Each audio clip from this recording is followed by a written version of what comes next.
Move this over here.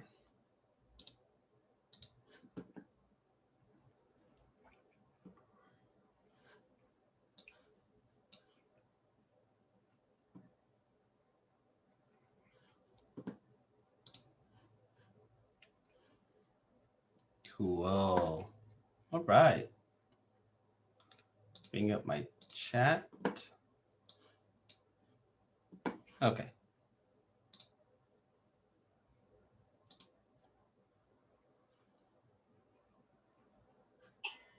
Awesome.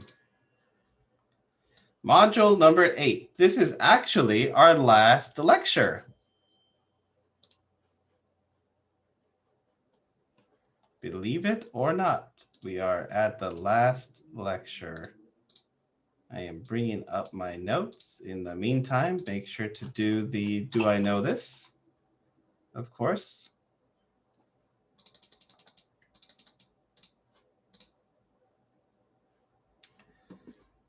So chapter 9 in the textbook is basically one big long string of tools that you can use. And I kind of thought that makes for a very lame discussion or lecture. Not really a lecture. So what I decided to do instead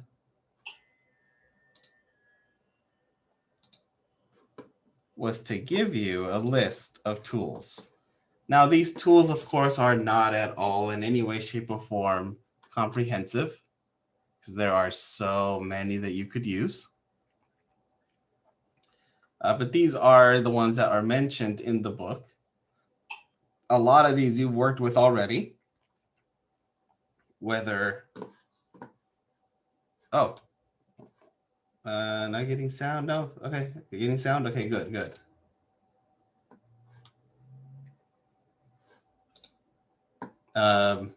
Anyway, yeah, some of these tools you've already worked with before, like Metasploit, Nmap, Shouten, Kali, and so on.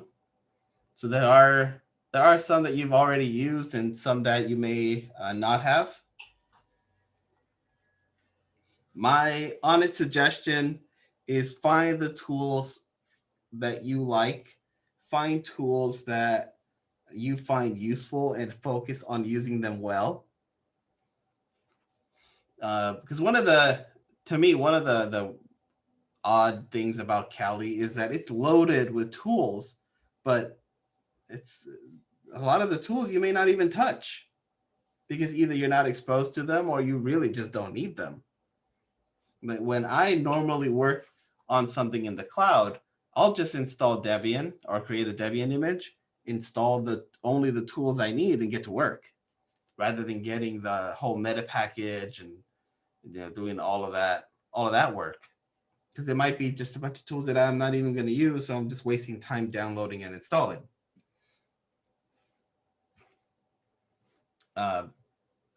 Check these tools out, see which ones you like, see which ones work best for you, and really focus yourself on being able to use them.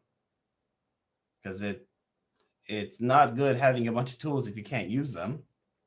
And being really good at a couple of tools will help you stay focused and being able to do jobs effectively.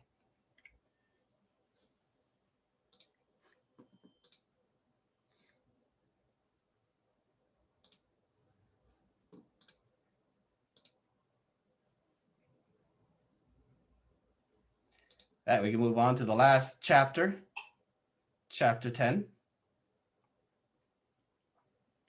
with another Do I Know This?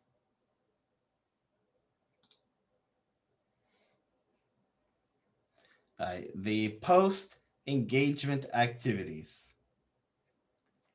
After all the testing phases are completed, the next phase is important as your tools can most likely cause residual effects on the systems that you tested. For example, in SQLi, the database should be reverted or restored to a previous state to clean up any fake data or malicious scripts. tools can leave residual files or data that you need to ensure are clean from the target system. Having the client or the system owner validate the cleanup is sufficient is also a best practice and is a professional courtesy. Some example items that should be cleaned up are any user accounts that you create, any shells spawned on exploited systems, database input created by automated tools or manual, and any tools installed or that were run from the systems under test.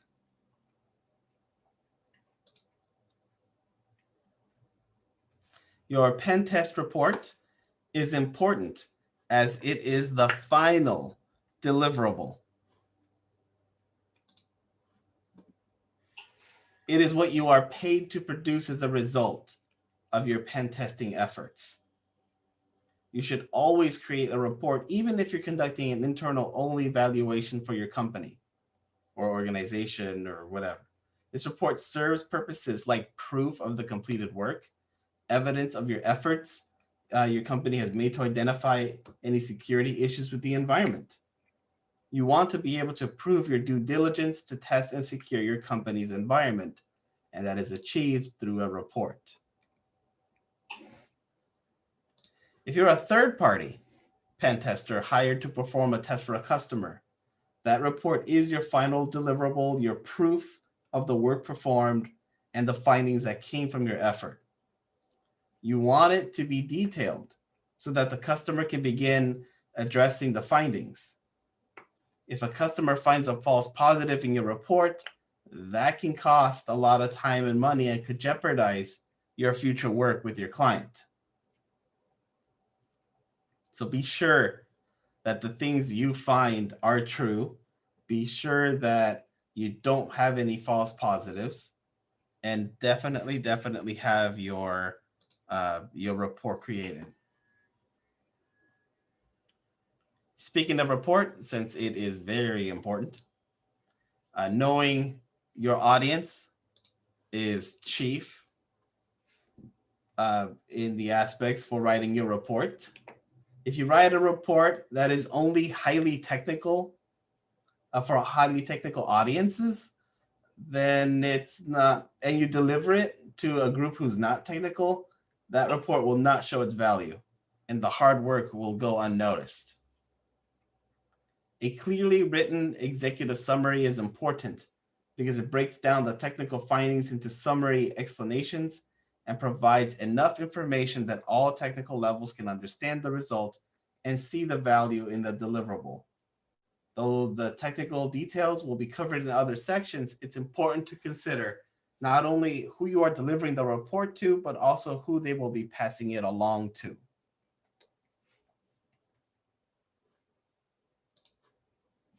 Avoid cutting and pasting. Tools have weird capacities to export and may not have everything uniform. You might have some false positives or negatives in the results. So you definitely need to carefully review those results and output, and any tool's output determine what it actually means to the target. Here's where you also have to take into consideration the business of the target to determine the impact on that environment. So here's where you would compile a plan for how the findings should be prioritized and addressed.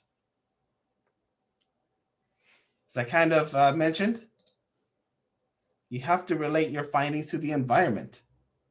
So what that SSH is open if and they're not using a secure password. If it's internal and it's on a air-gapped network, maybe that is okay. You have to look at the environment.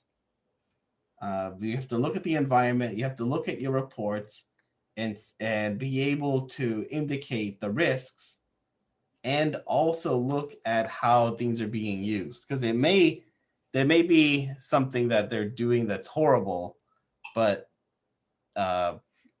maybe the environment either has to allow it or it's a legitimate way around a certain technology or a certain feature. So don't just stomp on them. Definitely look at, as you're writing your report, how it applies in the environment that it's the target is being worked in. Also, start the report while you are testing.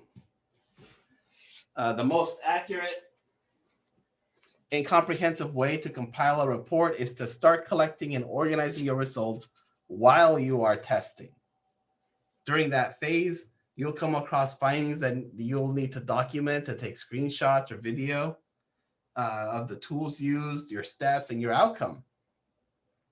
That'll help you piece together the scenario that triggered the finding, and it'll help you illustrate it for the end user, especially if they're not highly technical, or even if they are technical. So you can include these parts in your report with visual proof so that your audience can get a full picture and understand your findings. In the notes, I put a link to Dradis, a tool that can help you pull results from other tools into a report. They do have a professional version. I suggest checking the free, playing around with it, and let me know if you find it useful and you actually use it for your reports.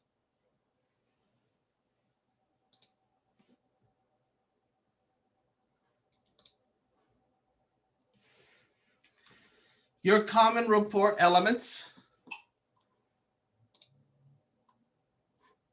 You'll have things like the executive summary, your methodology, your findings, metrics, and measurements, and your recommendations.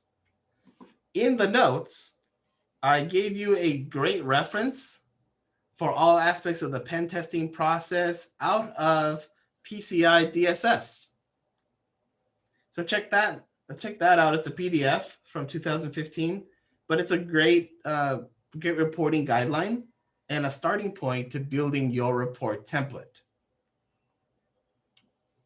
So the executive summary, going back a bit, should provide enough information for anyone reading the report to get a clear idea of what the results are. It won't have the details of every finding, but it should have enough that a reader can skim through and get the gist of what this whole report is. So things like brief summary of findings, timeline, the test scope or summary of test scope, who did the testing, the summary of the metrics, objectives, and a brief description of the most critical findings. And your methodology, you can talk about the process, the details of the process you followed. So it's best to start with a proven methodology and modify it as you see fit. And if you're wondering what methodologies, we covered that in chapter 1. So feel free to go back to chapter 1 to check out the list of methodologies that we talked about. For us, that is module 2. It was the 4th week after we spent the 3 weeks doing the tools.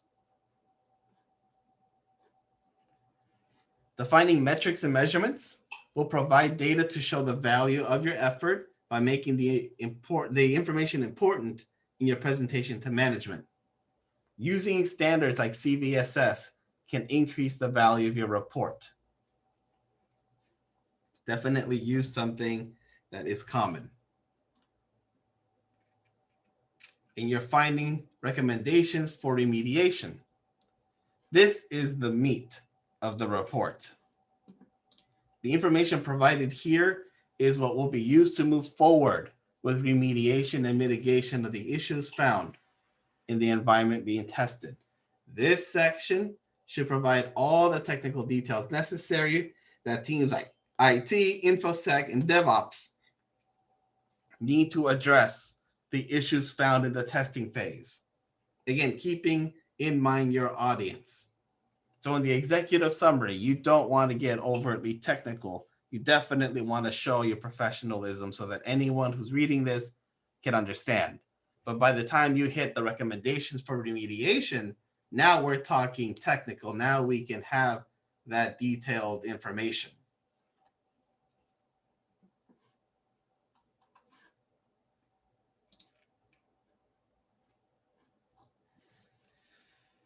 Lastly, or second to last, understanding your best practices. You must ensure to follow strict handling procedures with regards to your report. The contents of a pen testing report are very sensitive and should be treated as highly confidential.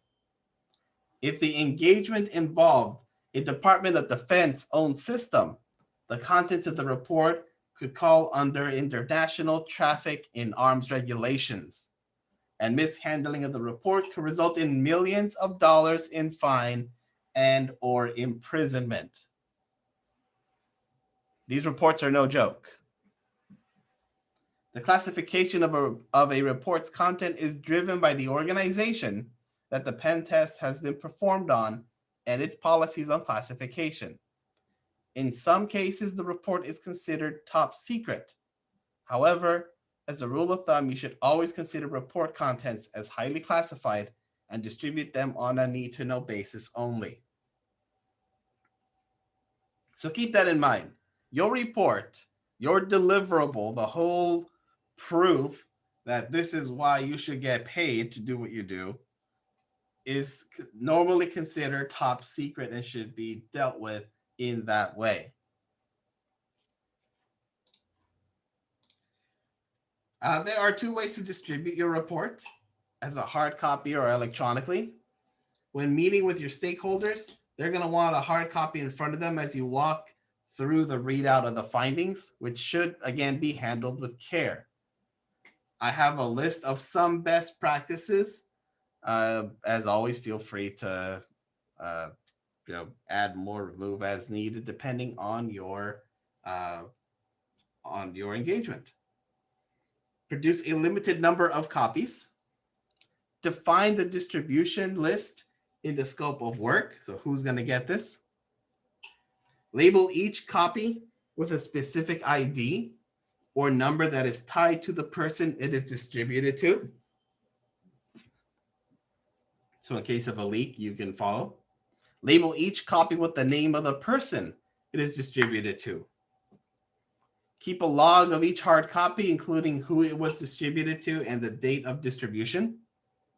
Ensure each copy is physically and formally delivered to the designated recipient. If transferring over the network, ensure the document is encrypted and the transportation method is as well. Ensure the handling distribution of an electronic copy is even more restrictive, like controlling distribution on a secure server owned by the department that initially requested the pen test, providing one copy directly to the client or the requesting party, and using a secure method for deleting all collected information and any copy of the report from your machine. Again, this report is the whole point to what we do. It is how we get paid. And it is definitely no light matter on how it will be dealt with. Keep that in mind as you go forth into the world pen testing. It may be a whole lot of fun, but there's quite the risk with it. Any questions?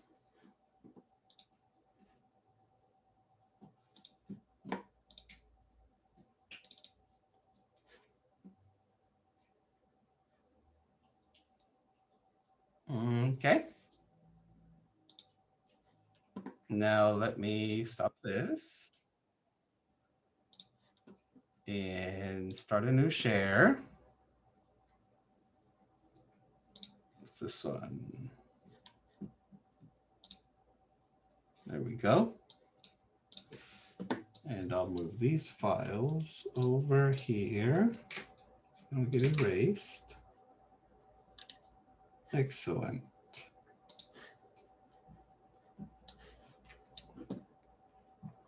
And I'll start my next recording. Okay. So I want to take this time to go over what you'll be doing. as the lab for this week and go over what's coming down for the rest of the semester. For this week, like I said, there's quite a number of tools, and it really doesn't make sense to go through them all here because we would be here forever covering so many tools. What I am giving you as an assignment is pick two. It could be a tool that you are completely familiar with. It could be two that you are not familiar with and you want to try out. Pick two of your choice. Go on RootMe, start a room, and use those tools in attacking a system and write about how you did it. It's not a very complicated lab. If you've never been on RootMe before, it is like the other, like Hack the Box and Try Hack Me, although this is more in the direction of Hack the Box. So you'll make an account, and I'll just log in.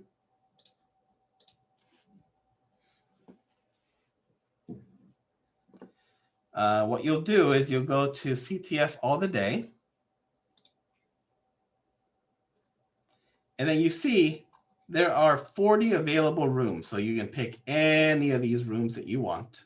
I'm gonna pick 8 for this example. Then over here, you choose which virtual machine you want to use. I'm just gonna go with Metasploitable and hit save. Start the game. So what will happen is on RootMe system, they're spinning up Metasploitable. They have my IP address registered. So from my machine, so the environment is booting, from my machine here with this IP address, I can launch any tools directly to this environment. It's still booting.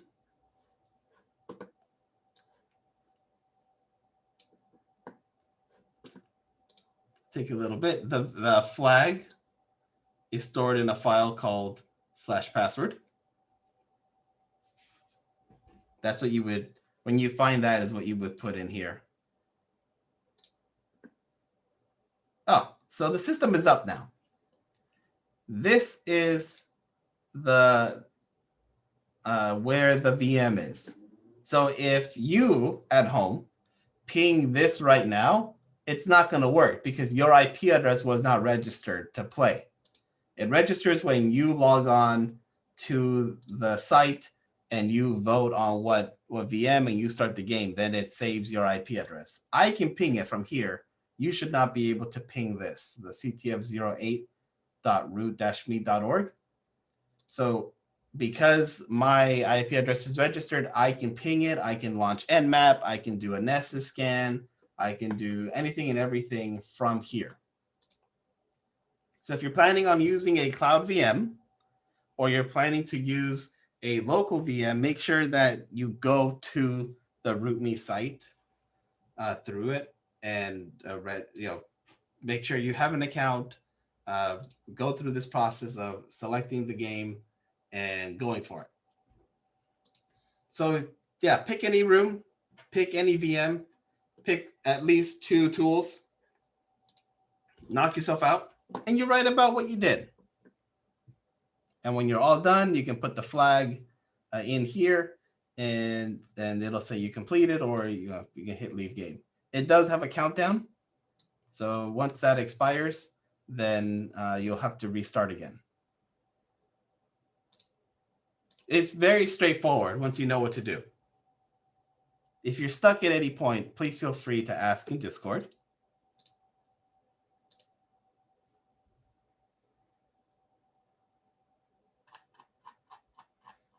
The next item that I want to talk about is Module 9 and what we'll be doing there. In Module 9, we're going to spend time in Try Hack Me, specifically the pen test learning pathway. It is 51 hours long. So what you'll do is you'll enroll in that path and work through the path. And at the end, when you complete it, you'll submit the proof of completion in here. As always, feel free to ask for help. Feel free to work together through Discord. That is definitely welcomed and not at all discouraged or frowned upon. Really, I want to give you as much hands-on experience in preparation for this test, because if you've ever done any of the CompTIAs, you know that it is very performance-based.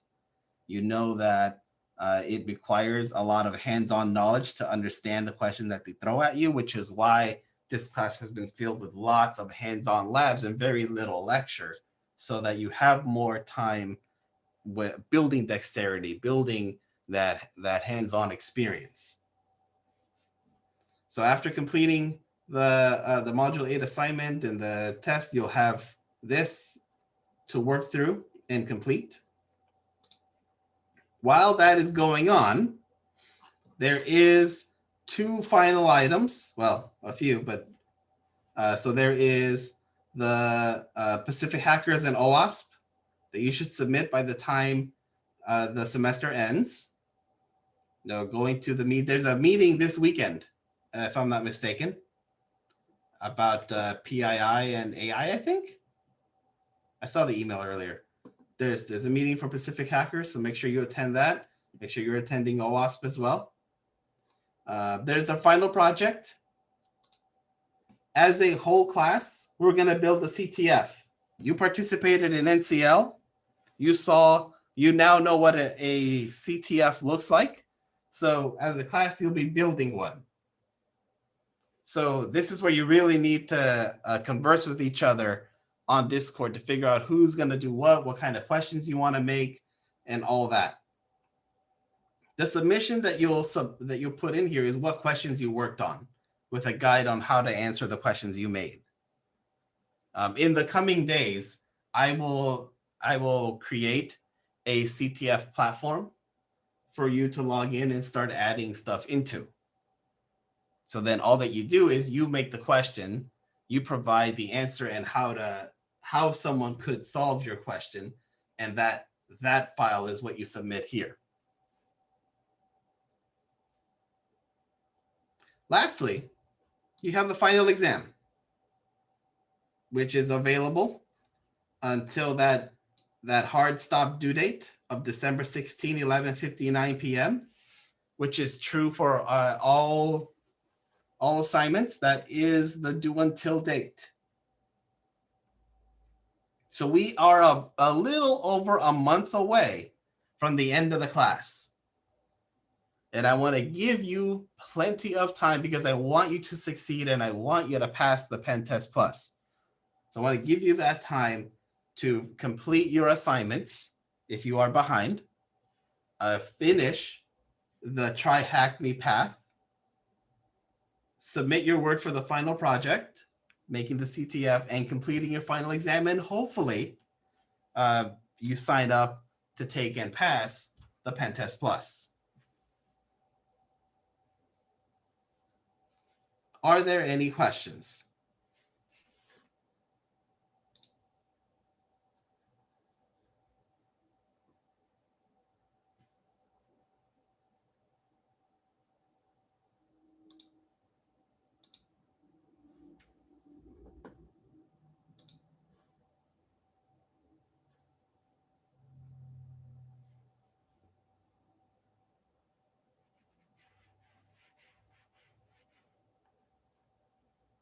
I see no questions anywhere. So I am initially thinking you guys understand what you will be doing.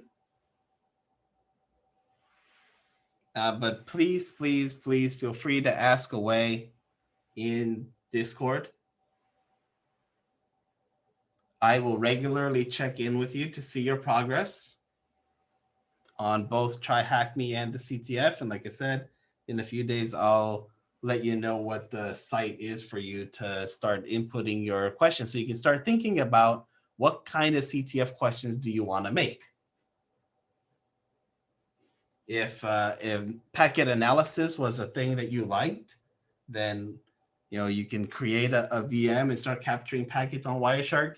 If open source intelligence was something you liked, then you could start doing that, creating a fake account, start adding information, see how it propagates.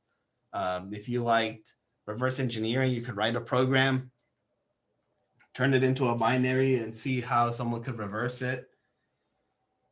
I know David doesn't like steganography, but I'll say it. Steganography, if that's something you want to do.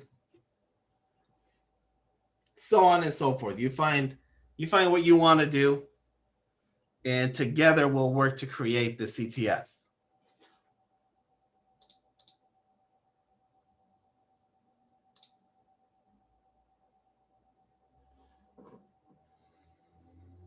Any questions?